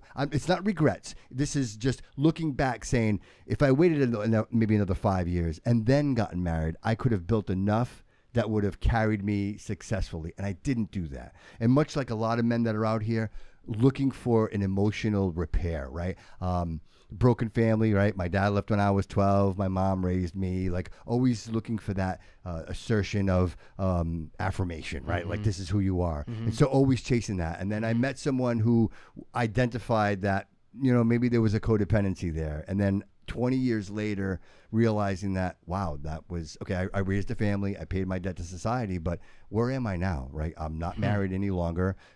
Things change, people go in different directions, and now I'm faced with a decision, brother, and that decision is, what are you going to do with the rest of your life, right? So I have two choices. One, I have a thought that says, you've lost everything you've ever worked for in your life, which was not true, right? This is the bitch voice, what I mentioned earlier. And then there was the moment where I realized I was at my absolute. This is over. I'm done. Like I don't want to continue anymore. I put so much into this. I don't want to move any further than this. I am done. And then there comes that moment where you realize, wait a minute, I'm not done yet. I want more. And then I will tell you, brother, and I think this is that force that drives you at such a young age, because it drives me now. I believe, without question, that I am what I believe. I believe that what I put into is what I receive. The harder I work at this, like the fact that you're sitting in that chair right now is just the truth and fact of my manifestation, of the belief that I had in that moment where I was going to blow my brains out, brother. I said, it was one or the other. Cliff, here I am. Here I am. And I just want people to hear this, because two things happen here, brother. You have a mindset of success, and it's carried you all the way here. I, on the other hand, maybe I'm the other side of that, where I got caught up in the social, right? And what I was supposed to do. Hey, meet a girl, get married, have kids, go to work every day, retire, and then wait to die, right? Like that's what everybody does, brother. Mm-hmm. That's the easy way. But to see it, have a vision, and to build, look, what do you have, like 320 employees? Something like that. Yeah, brother. Not to count numbers, but that's monumental, brother. You know how many lives that you touch? Like that's where I want to be, man. And you don't think about that stuff when you're doing it either, right? Right, you don't. Like I think about stuff like that all the time. When I was the acting mayor, I wish I would have cherished that a little bit more. Absolutely. Right? It was 3 months, and I was like, wow, man, like I'm everywhere, and it's like, yeah, but I should have maybe just sat there for a minute and just reflected. Smell the roses. Yeah, just smell them. And I have a whole new level of appreciation more now for you than I did when I walked in here, because you clearly have this part about you that wants to just do good for good people. Absolutely. And you don't find many people like that in this world anymore. And you know, I believe in what you do. I do. I mean, it's your podcast, but like, who is the one person that you've liked, you wanted to interview and you haven't yet, and who's the most who has like warmed your heart the most from interviewing? So you know, unfortunately, he's no longer with us, but Raul Benavides was my inspiration. Like, I remember being 5 years old, and my Vavo and my Vavu owned the house right across the street from where we are right now. And every year there was the procession, and Raul came to my grandfather and said, "Hey, I'd like to broadcast from the roof," because he owned the storefront. And so I remember him showing up, setting up his whole studio, like right on the end of the microphone, and I remember being so into it. And then he's like, "You wanna?" And he grabbed me, he put me on his lap, he put the headphones on, and he let me talk into the microphone. And it was at that moment I'm like, I want to do this. And I always remembered how magical that moment was, and that's why I'm here, bro. That childhood, so cool. That childhood dream carried me my whole life, and it's something that when I was in that room by myself recording, 3 years of nothingness. That's who I was talking to, bro. I was creating this vision of, you know what, maybe I can do this, right? Because, any idiot can go buy a microphone and say stupid things into a microphone, right? Like, seriously, bro. Like, anybody can do that. Like, you can go on Amazon, brother, you can buy whatever the hell you want. The idea is, what's the point? What's the point? If I'm going to sit behind this microphone, brother, and you and I are going to have a conversation, why are we here? What are we offering the people that are giving their time to us right now? Whether they're driving in their car, whether they're at their job, whether they're at the gym, whatever it is they're doing, everybody's in the pursuit of greatness. I don't care who you are, but sometimes we lose sight that it's even possible. Oh, I can't no more. I can't no more. I invite people to realize that when you get to the point in your life where you say, I can't no more, you are ready. Yep. That is the moment to jump. That's when you go. Yep. I wish people would realize that. Yeah. Well, I got to say, I'll just say this, that whatever I can do to support what you're trying to accomplish, I'd love to. I'd love to come back on again. You already are, bro. You're such a success. Dude, I got to tell you this, like doing the research for the show, I'll tell you, I get a lot out of this. I don't think people realize that, I do all the show notes and really realizing it's one thing to know Cliff and to go to social media and, your political stance on things. Like that's easy stuff, right? I can go on Facebook and see that. Yeah. But to do a deep dive into someone and realize how many things you're involved. I mean, we don't have enough time here today. We could do a whole other episode. Bro, you're involved in so many things. You're nonstop. This isn't like from 6 months ago, dude. This is your whole life. Yeah. Like your whole life. You have been nonstop committed to service, bro. I have. And that's why looking at these things, like you'll think back and you're like, I've helped many people, but I don't necessarily need the accolades for it because I know where it came from. Like I know that I was able to change a life. Yeah. And like when you're 70, 80, 90, 100 years old and your days are numbered and you're looking back at it saying, what regrets do I have? I don't want to be that guy that sits there and says, I have regrets. 100%, bro. I want to say, like, I had a good life. I helped a lot of people. People respected me. They may not have, I'll promise that this. I'll be short with this because you probably want to get me. No. Please go. Let me just I'm tell in you, no rush. We'll stay here all night. Sean Kadeem. I told him this story. He's a city councilor with me at Fall River, and I will never forget. This is like a monumental point in my life. Right? There was 2 times with him. He's been a friend of mine since I was 16 years old. And I got elected to the city council. I was 20-something years old. Sean was the city council president. And Jazel was the mayor. We're talking about getting rid of trash bags and $10 fees. And I sit in there, and I have this huge, I'm just elected, second, third meeting, came in second place, 8,000 votes. I'm like, oh, yeah, I got to be popular. I'm the man, right? And I have a city council meeting. I'm sitting in the council meeting, and I am talking about all of these things about how we got to eliminate the trash because this is stupid and whatever I said. You know me. I go on and on and on. And I was all jacked up. People standing, giving me standing ovations. I'm getting, high fives on the way out. My IMs are blowing up. My DMs, oh, you're the best. I'm so happy I voted for you. Sean's with his little briefcase. I'm with my little briefcase. We're walking out of the meeting. It was me and him. I'm like, hey, buddy. Now, a friend of mine my whole life. Sure. That was great, huh? How'd I do? Kind of like, high five. Like, high five, man. Yeah. He goes, can I be honest with you? That was the worst display of a politician I've ever seen in my life. Like, what? Now, I was at the highest point of my young political career. Yeah. And Kadeem says to me, let me tell you something. You want to get to a point where you're not necessarily liked, you're respected. You don't want to be the politician or the business guy that everybody likes, right? You want them to respect you. And the votes that you make as a city councilor is going to dictate if people respect you. All right, have a good night. Get in my car, I leave. The next meeting, there was something else. And I was going against those very same people who were giving me standing ovations, nodding their head, giving me high fives, fist pumps on the way out. And I voted against it. He looked at me. Same situation. How do you feel? Not good. Not good at all. Right? I go home, another meeting goes on, and I'm like, you know what? I don't feel good. Like I feel like I disappointed my base and the people who like me. He says, you'll be fine. That next term, I come in city council, first place. The next time, first place. Wow. Now, and I was the councilor who was going against the mayor. Not always, but sometimes, right? And the opposing force. I was accountable, and I always in the back of my mind, I was like, I want to be respected and not liked. Sure. And I don't know if I've made that jump. People might look at me and like, I respect Cliff, I hate Cliff, I don't really care. But I've had people like that in my life, and people can talk crap about politicians all they want. I'm so happy I got into politics because of a moment like that. I'm acting mayor, okay, and I've never said this story before to anybody. And I am trying to so I'm council president, obviously, and I was acting mayor. And I'm looking at getting president votes in January. And to become elected president, you need people on the council to vote for you on Inauguration Day. So I'm acting mayor, and there were a couple of specific department heads that when I went from council president to acting mayor, that I had a new liking for. Like, meaning I see you from a different perspective, kind of like right now. Okay. Maybe, or maybe you didn't have a different perspective of me before I walked in here than you do right now. I don't know.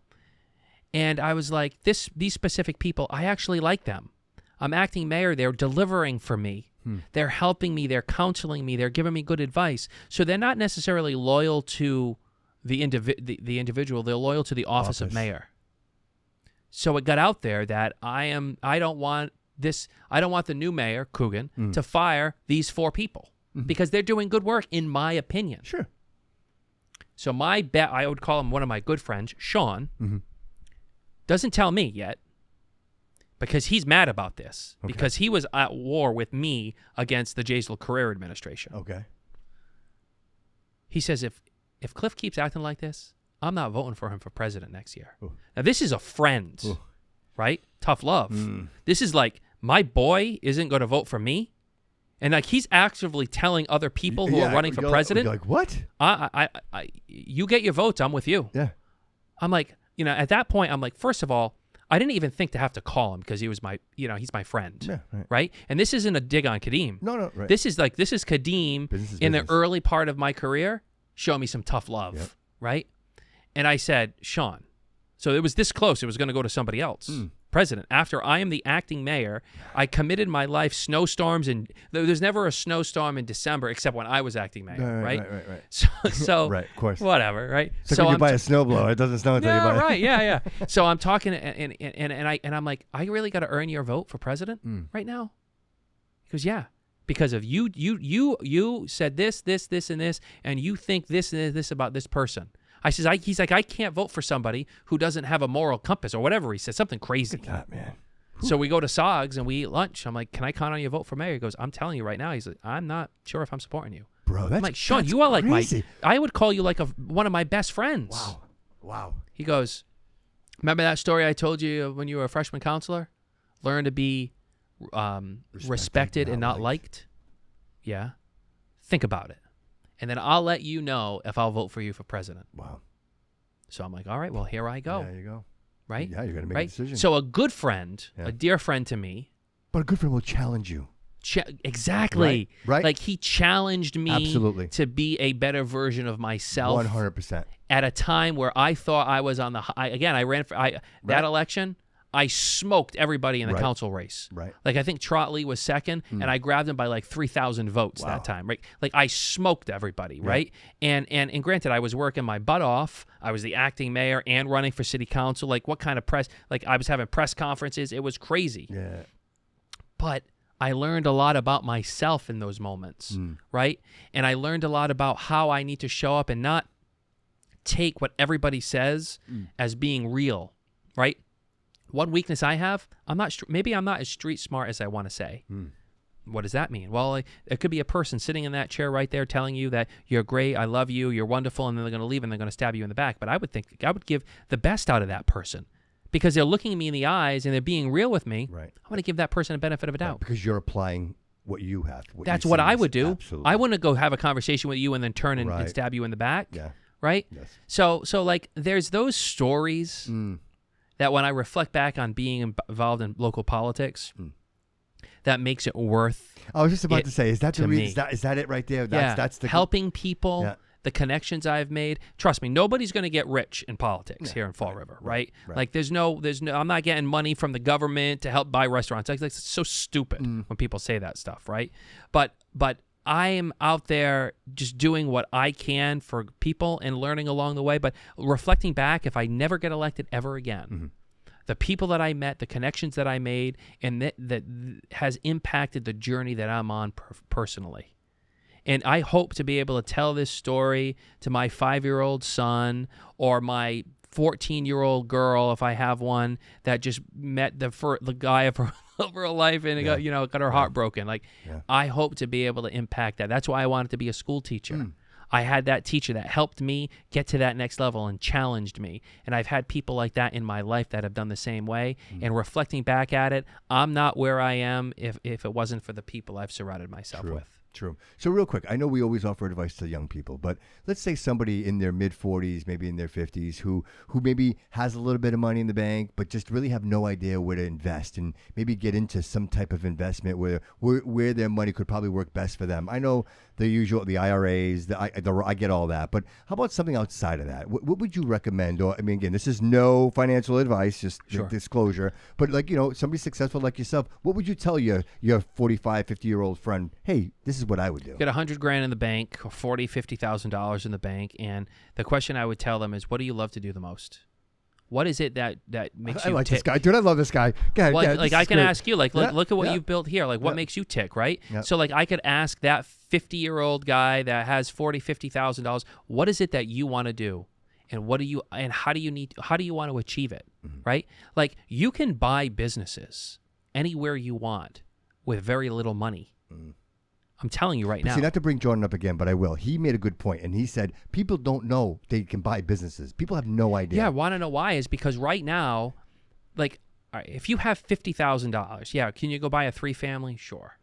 Okay, go to decent down payment for what, $1,500 a month of rent. Like the mortgage payment, the interest rate, and you're going to grab yourself $1,000 a month. You PMI, can make by the time you're done. You can make more money putting it into an index fund and getting a 10% return every single year than you would on your $1,500, your $11,000 you're going to make a year. Yep. So what I realized 4 or 5 years ago, that the rents were high, the prices were way too high. I didn't want to buy anymore. I sold all my multi-units. I have my house, and then I took that money and I did hard money financing and investing, and I've bought businesses. But the businesses that I've bought, I've negotiated deals with these people that are in the best interest of me. And it's like a hedge? You set up some hedge? Yeah. So I'd be like, okay, you own a restaurant. Yeah. You want $500,000. Okay, well, first of all, no bank is going to give you money. They're not going to give me money to buy this restaurant right now. So you're going to hold back financing. I'm going to give you $100,000 down. You're going to hold back $400 at 5%, lower than I would get at a bank. Sure. So you're going to get 5% interest annualized over the next 5 years, and then you're going to be paid off. And you used your money to have them hold that note, and now you just got yourself a business. So whatever it is that you love to do, if you want to be a mechanic, go find a mechanic, and their building might be a little crappy, and you want to go and buy it. Ask them if they want to sell it. No, I don't want to sell it. Nobody thinks that way. Right? Cliff, nobody. But that's how Almax happens. Right. Nobody thinks that's that how way. Rogers happens. Yeah. That's how other things are going to happen. You look for opportunities and you pay attention to your surroundings, right? The city of opportunity has lots of opportunity, I think. Sure. And like, I could ask you, like, what's going to make you tick? Like, if you had all the money in the world, somebody asked me this one time, if I gave you a pendulum and you could change it however you'd like to move it wherever you like, what is it that you would want to do and you had all the control? And I would say, I want to do this, this, this, and this. That's the question I would ask that 45-year-old person that says, what is it? You're at midway point of your life. Yep. You know what most people say to you? I don't know. That I can't help you with. That's the I have problem. 190 people that work for me. That's the I problem. Can't teach you to have the burning desire to be successful. Yes. If you don't have it here, sorry, move on. I've terminated friendships because of this reason. Like, so I made some good investments in my life, and I came to this idea. I'm like, you know what? I'm going to invest in some people. Like, there were some people in my life that I genuinely care about that have been in my life for a long time, and I sat down with them. 2 people. I stopped after the second one. Sat down and said, I want to offer you, not a lot, I want to offer you $20,000 for anything you want. This was my offer to them. Write me a business plan. I don't care what it is. If it's something that you love and you're passionate about, I want to invest in you. I no longer speak with either one of those people. I made them an offer they couldn't accept. And I never realized it until I did it, that sometimes when you offer people their dreams, they don't know how to accept it. They reject it. And the universe will not allow it, brother. They will not allow it. And that was something that I learned. That was a lesson that I learned that I thought, well, in most cases, you'd be like, anybody, like right now listening to this going, well, Bobby, you offered me $20,000. I'll take it, right? But when you're actually offered that, it's a whole different situation. And that was a very important lesson for me. And I realized very quickly that you cannot give people their dreams. They have to know and they have to want it. You have to work for it, right? If I go to you and you work for me and I say, I need you to do this. Oh, it's not my job. Okay, you know what? You're not my person. Done. Sorry. Done. You know what? Like, don't be Done. mad if I look at you differently. What? I can't do it. It's not in my scope. You know what? Yeah. Okay, great. Yeah. Thank you. Dude, I was heartbroken, offended and heartbroken because I'm like, well, how could this go wrong? And then someone said to me, Bobby, you can't hand somebody their dreams, man. And, and it's not fair that you put them in a position like that because they didn't ask for it, But again, like you, I tend to see more in people than they see in themselves, and I think that's kind of the fault there. And so that's why I kind of offer, like, somebody who's older. I think a lot of people think real estate, right? Oh, I want to buy a 3-family house, and I'm gonna make money. Well, real estate is the most secure way that you could take money and hold money, Yes, sure. and make money. Right, like in 2011, I could have bought a 3-family for $189. I was selling 6 families for $215. Okay, if I would have bought every single one of those houses in 2008, 2009, 2010, you know how much money I'd be worth right now? You know how much value I would have in real estate? I would be selling those things that I bought for $200, collecting rents, and I'd be wouldn't even be here. Right? It would just be but how the hell would I have known in 2025, 15 years later, that the real estate market would go like this? Right. But the real estate market is going to go back like this again because it's a cycle. It's cyclical. Right. It happens all the time. So like what I do is every business, and I've never told anybody else this either, every business I've bought, I get money for. Meaning, like, I'll collect a weekly salary. So if I'll buy Almax for $100,000, whatever it was, and I buy it, I collect a paycheck every week for, call it $700. Okay. And what do I do with that money? I don't put it into my checking account that I go out to dinner with or smoke cigars or relax or hang out. I don't do any of that. I put it into my Fidelity account. I love this. And I buy Fortune 500 companies, stocks in those companies. I'll buy Nvidia. I'll buy Coca-Cola. I'll buy Berkshire Hathaway. I'll buy Amazon. I mean, can I tell you how much I've done with Microsoft when I bought it for $115 a share, or Amazon 11 years ago, what it was worth then, what I have it now? And I had a person say to me, you know what you need to do? You need to invest $1,000 a month into your stock account. I'm like, $1,000 a month? I can't do that. Yeah, you're going to do that, right? And I just challenged one of the closest people I know in my life to do the same thing recently. Yeah. I want you to open a Fidelity account, and I want you to put money into it every week or every month, and I'll help you. And I'll say, you're going to buy this stock. You're going to put this money in this mutual fund. And I look, and COVID happened. I was in the market, and the market dropped. What did I do? Oh, you buy. I bought more than I was buying Disney, JetBlue, Amazon, Johnson & Johnson, Moderna, all of these stocks, because one of them's going to hit. Absolutely.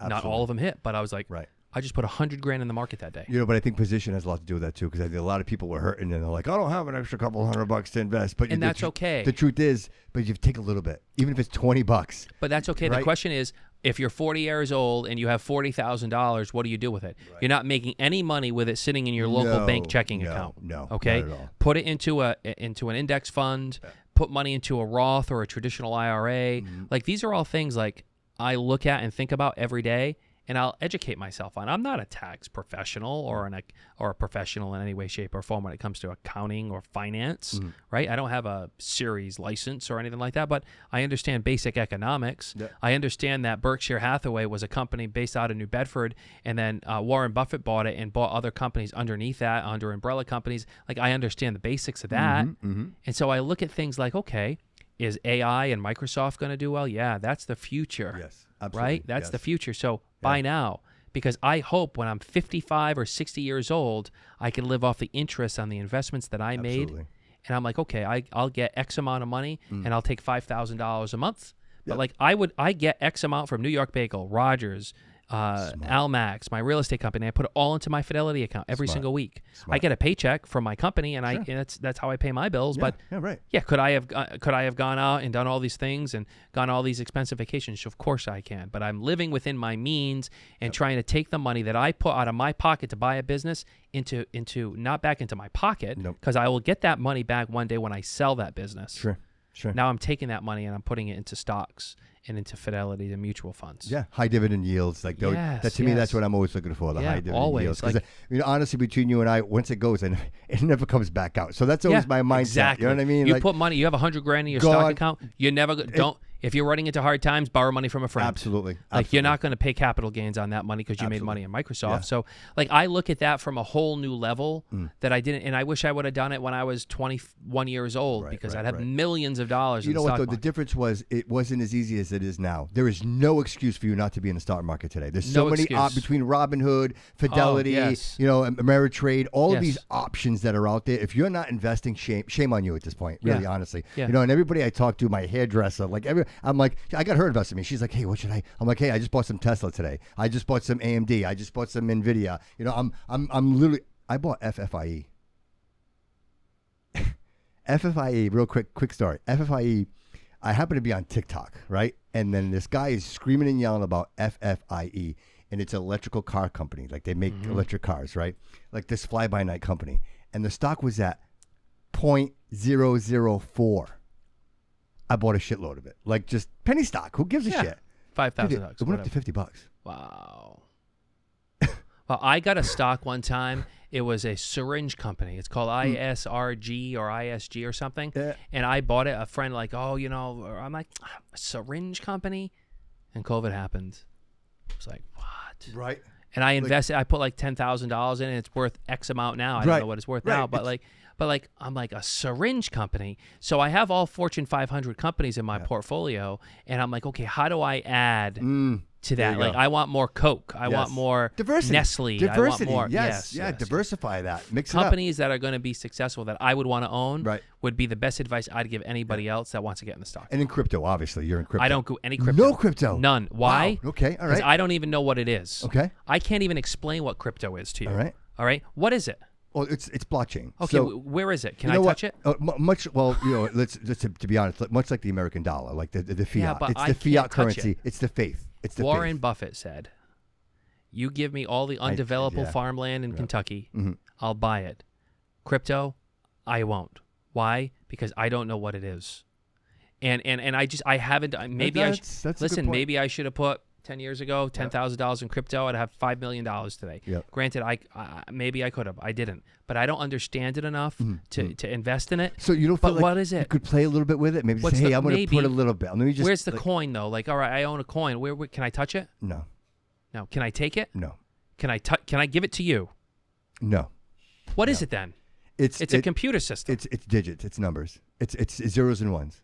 It's zeros and ones. But what do I can't do anything with it. Like, yeah, I can look at it and go, no, but I can do that with Coca-Cola. You have the wallet, you own it, it's yours, nobody can touch it. All right, so then I see, you're teaching me something. Yes. So if I wanted to take my friend out for dinner, can I use my crypto money? Today you can. Because I take it out of my crypto account, put it in my stock account, take it out. Actually, like if you have Coinbase or any of these others, you have a debit card that comes with it. You could literally hand over the card and it takes it right out of your account. Like a credit card. Like a credit card, just like Oh, cash. yeah, see, I don't. Yeah, just but like cash. from my standpoint, I can't explain that to you and have a high-level conversation for me to invest in it. It's fun to me. I haven't I don't do it. Like I'm not investing in crypto going, hey, this is going to be my retirement. I invest in it because it's fun. It's so volatile. You know what I mean? To be like, oh, let me buy What is it at today?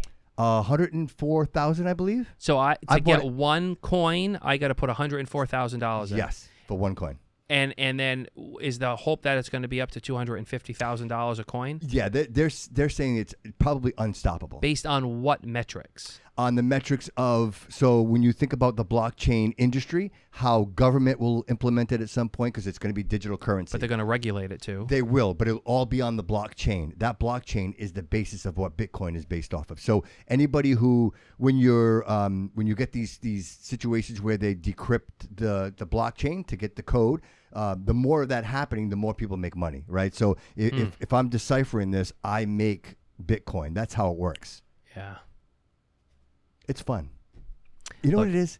It's the wild, wild west. That's what makes it fun. Yeah, I'm not interested in investing in the wild, wild west, though. Like, I want, like... Yeah, but Cliff, you wouldn't want to put some boots on with some 6-shooters and be out in the wild, wild west. No, bro. You know what I mean? No, man. I want to be in, like, Naples...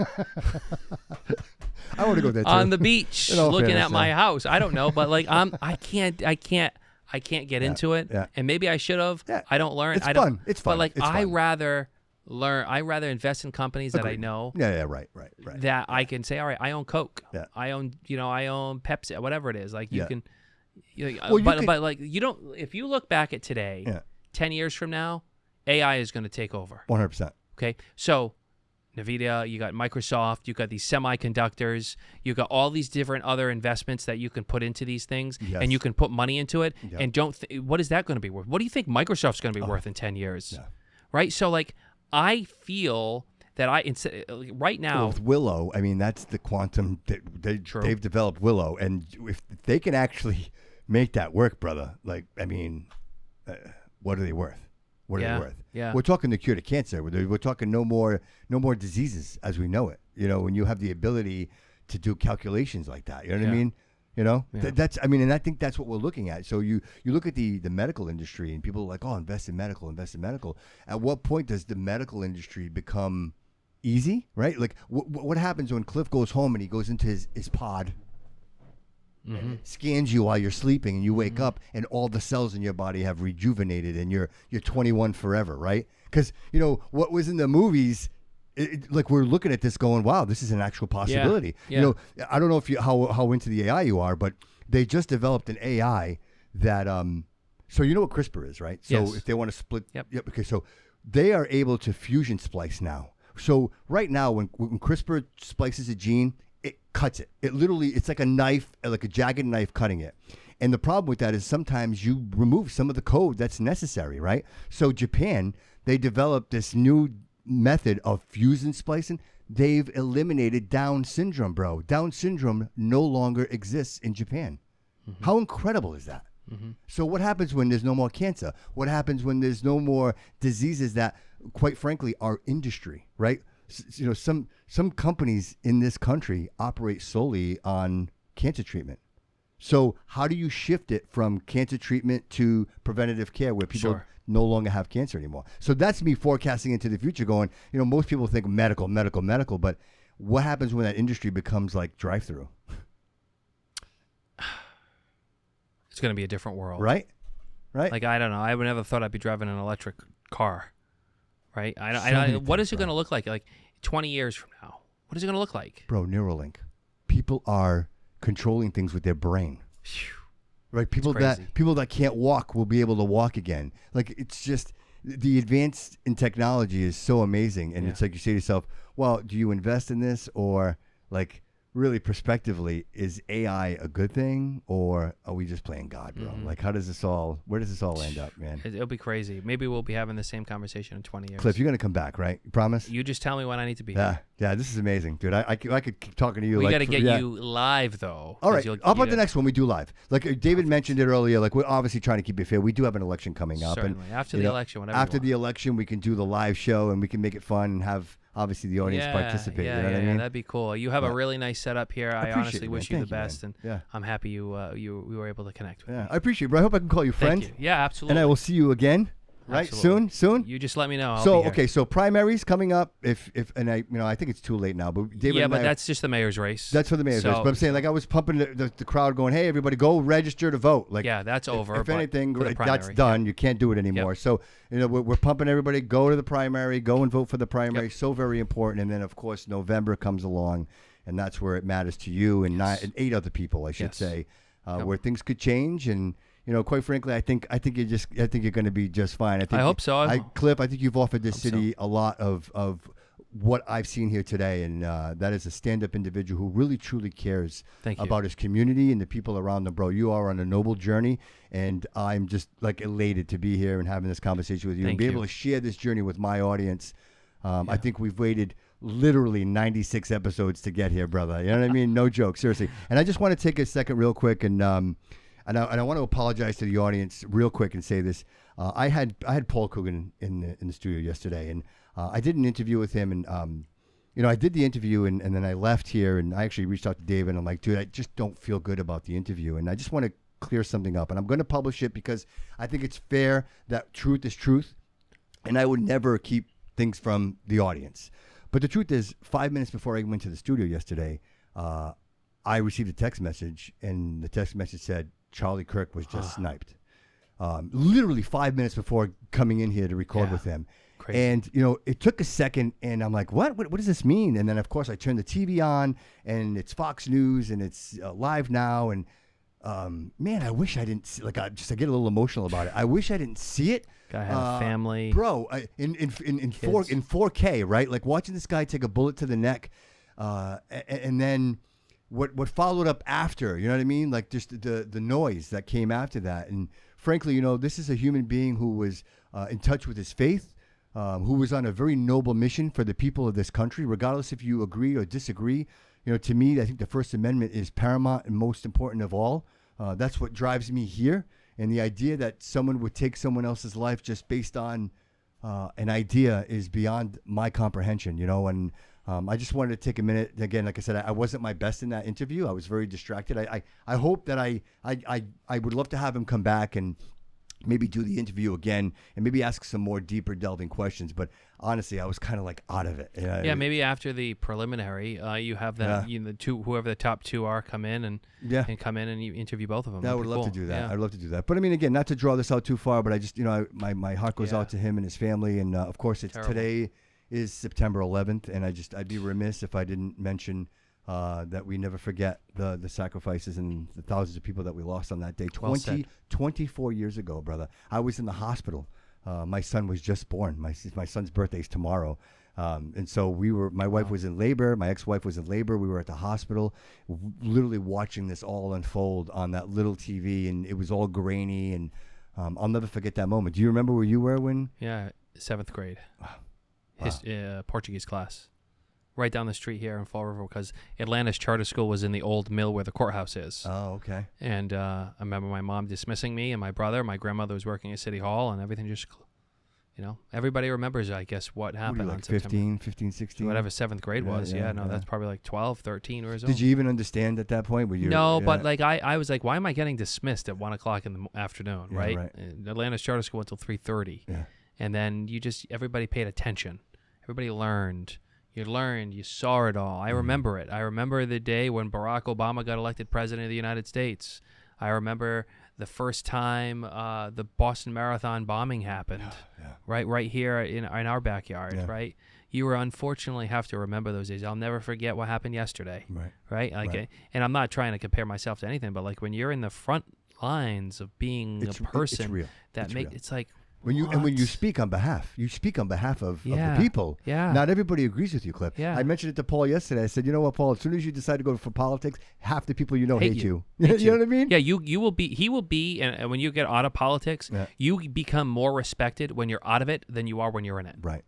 It's just what it is. Yeah. Yeah. And it's crazy, and I think that was 24 years ago. And again, if nothing I remember most is how united we were as a country and as a nation. It didn't matter race, color, or creed, brother. Watching all those people walk out of that rubble, everybody was covered in silica and dust and carrying each other out of there. And I only mention this because it's important. In North Carolina, that young lady was brutally murdered. That was another terrible thing. And I'll tell you this. And people are just sitting there while it's happening. There it is. What right the hell there. is going Cliff, on? There, 100%. Like, if somebody was sitting outside of you getting stabbed and she's crying and there's blood, what are you?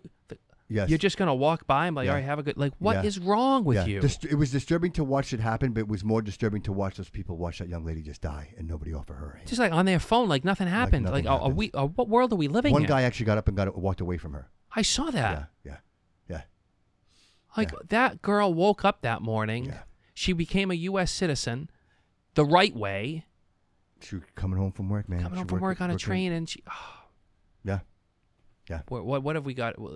That could have been my daughter. That could have, you know what I mean? That could be anybody. That's why that could have been 16-year-old Cliff on the bus on his way home from absolutely. From right? You know what? And that's why when people get worked up about little things and they're so hot and bothered by stuff, your life could be so much worse than it is when you're pissing about spilt milk. Yeah. Really. True that, man. Really. Yeah. So Cliff Pont, you are a pleasure, sir. Thank you. You are a leader.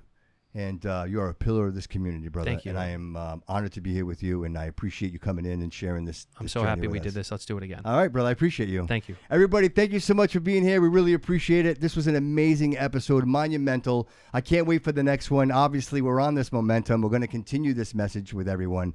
But I just want you to know that stay close. Hug those you love just a little bit longer.